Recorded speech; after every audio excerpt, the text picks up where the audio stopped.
Hello guys, ito nga pala yung part 2 ng bahay ng aking kaibigan na si Beatrice. Ito yung Beatrice Estate.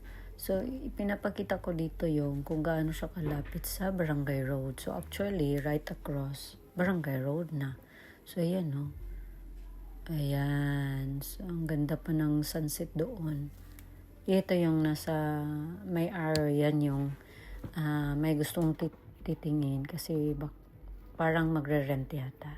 So, kaya naalala niya, nakuhanan ko nga pala ng drone yung area niya. So, ayan, nanghingi siya sa akin. Eto, ginawan ko na lang ng clip. So, ito ay yung area sa kuha ng aking drone. So, it's really raw drone footage.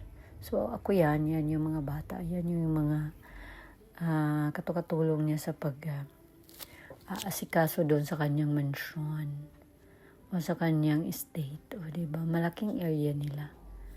So, sa pamilya na to actually, pero parang na yan sila, tawag dyan,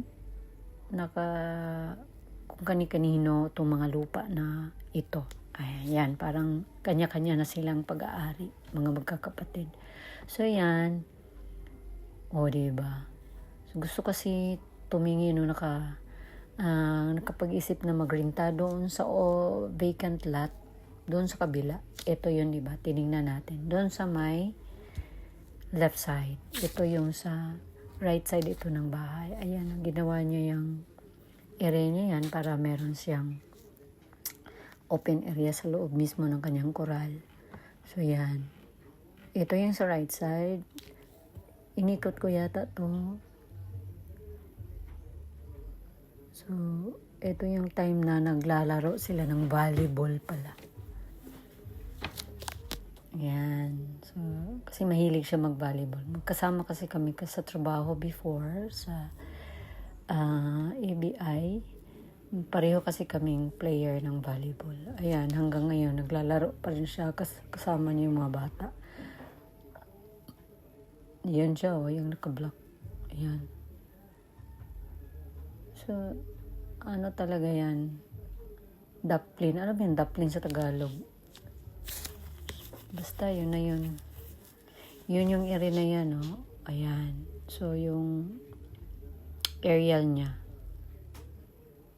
So, yung left side, yun yung area na gustong i-rent nung. Itong area na to. So, gusto yata niyang makita yung kung gaano siya kalapit sa Barangay Road. Mismong Barangay Road na talaga yung niyan location niya. So, yan na makikita mo dyan. So, yan yung bahay niya, yung blue, ang kulay ng bubong. So, 'di ba kung nakaharap ka sa bahay, nasa right side mo, pero kung nakatingin ka ngayon sa video, nasa left side siya. So, yan. At saka, along the Barangay Road lang talaga. Kahit yung bahay niya, yung gate nga niya, lapit-lapit lang sa Barangay Road na. So, ganon. Makikita niya kung titingnan niya to. Kasi yung una kong na-upload, hindi pala yata yun. Sobrang clear.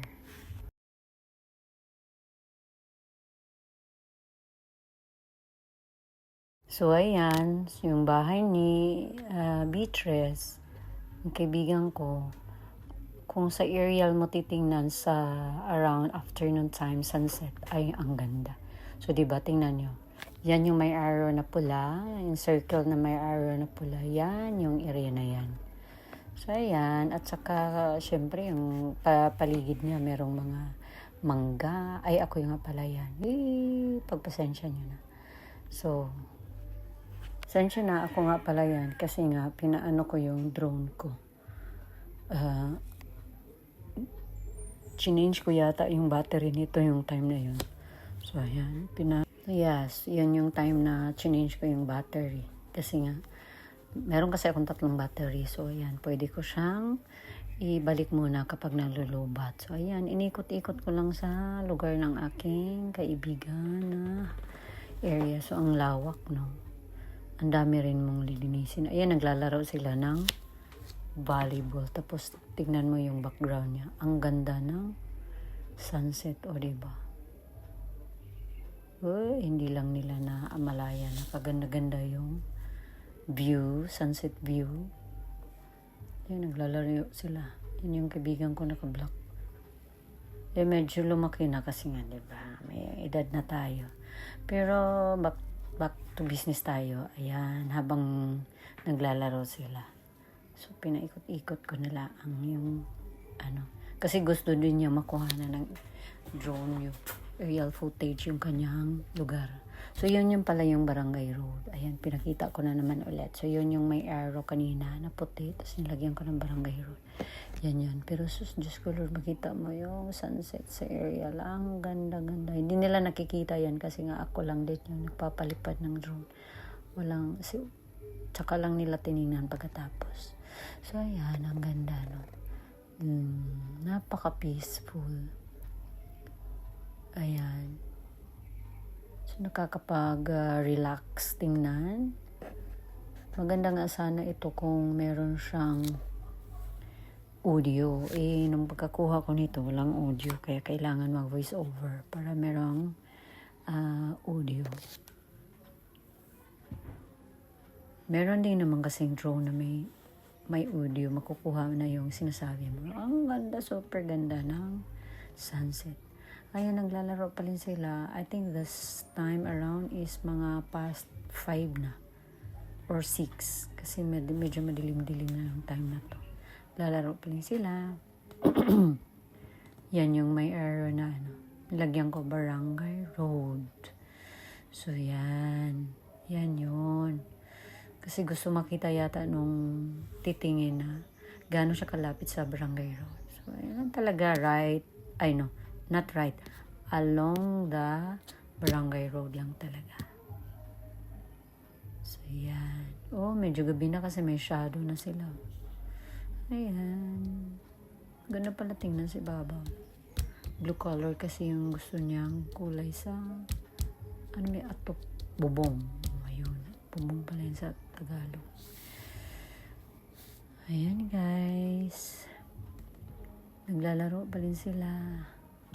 Diba? Tingnan. Sabi niya, kuhanan niyo kami ng Okay, sige.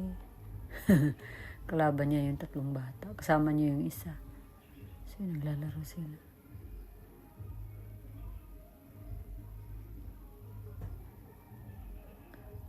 Yan. So, pantuwa sila. Pang lang yata nila yun. Pangpawala ng stress o pangpawala sa boredom ba. So, gusto niya maglaro. Pupunta kasi siya dyan sa bahay niya sa Kibunbon. Gusto niya may mga bata. Kasi pala, gusto niya maglaro ng volleyball. Yan. Or minsan, nagbabadminton sila. Parang gusto rin yata niyang yan dyan isimento yan dyan. Kasi nga, kung magpa-party, kagaya nung party ng birthday niya, ang alikabok pala, na-realize niya, kailangan pala yung area. Kaya yung area lang niya dyan. Yung simento para hindi siya maalikabok or kung uulan man hindi siya maputik. Ayun, tagal kong masabi yung putik sa Tagalog, diba? Iniisip ko pa kung ano yung Tagalog sa pita kasi sa Bisaya, sa Tagalog pala is putik. Yun. So yan, naglalaro pa rin sila, diba? Tuntua sila. Ayan. So, yan naman yung area na yan ulit. Diba? Yan yun, sir. Kung sino ka man yung titingin sa area na yan. It's really just along the highway. No, not the highway. Just along the Barangay Road. The area. So, ayan. Hopefully, this will help you a lot in assessing the area location. Yun. So, if it's your liking, then you can decide and tell my friend. Diba? It's better to say it English, kasi nga mas madali kaysa Tagalog. Diyos ko, Lord, pahirapan. So, ganun. Meron ka pang, kung ano ka pa ng bahay dyan na 2-story or 3-story, 3-story, makikita mo pa yung sunset na napakaganda. Napaka-awesome view. Diba? So, ayan. This time, yung pag-ano ko nito, hindi ko pala na-set yung distance or yung altitude ng aking drone ng mas mataas. I think nasa ilang lang to, meter. So, kaya, ganun pala yung nangyari. So, next time kung makabalik ako doon, ulitin ko kasi nireset ko yung distance ng altitude niya. So, mas mahaba na yung reach niya sa ibabaw. Kumbaga, mas mataas na yung liliparin niya. Kasi yung nakaraan nung pinalipad ko to doon, ang ano lang yata niya ay nasa 100 meters lang ba yun? Or, hindi 100 meters. Hindi ko sure. Hindi ko na check ko muna ulit Basta hindi siya masyadong mataas yung kanyang altitude.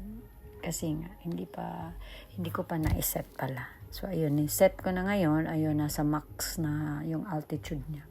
Nilagay ko sa maximum. Ganun. So, ayun, I hope na this helps a lot. And if you like, and also, if you like this video, paki-comment na lang po, and then thank you, and paki-like, share, comment, and subscribe na lang din po. Thank you so much, my friends. So, ayan hindi ko alam kung sino yung dumating na nakakotse. Kaibigan din yata namin to.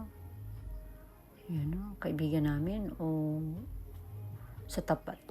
Parang si Gagang yata yun kasi pula yung kanyang kotse. Kaibigan yata namin yan. Nag-park siya dyan. Siya. Hindi ko alam kung siya yan. Kasi pula. Pula kasi yung sasakyan ng kaibigan namin isa. Pero hindi ko alam kung siya yan o hindi. Parang, hindi ko alam kung ba't siya doon nag-stop or baka may nangyari doon sa kanyang sasakyan or baka hindi yan kaibigan namin.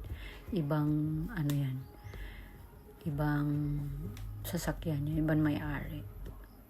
So, yun lang guys. Thank you so much again for watching this video. Please like, comment, share, and subscribe para updated po kayo sa mga upcoming videos to post ko later. Salamat po. God bless. Have a good day everyone.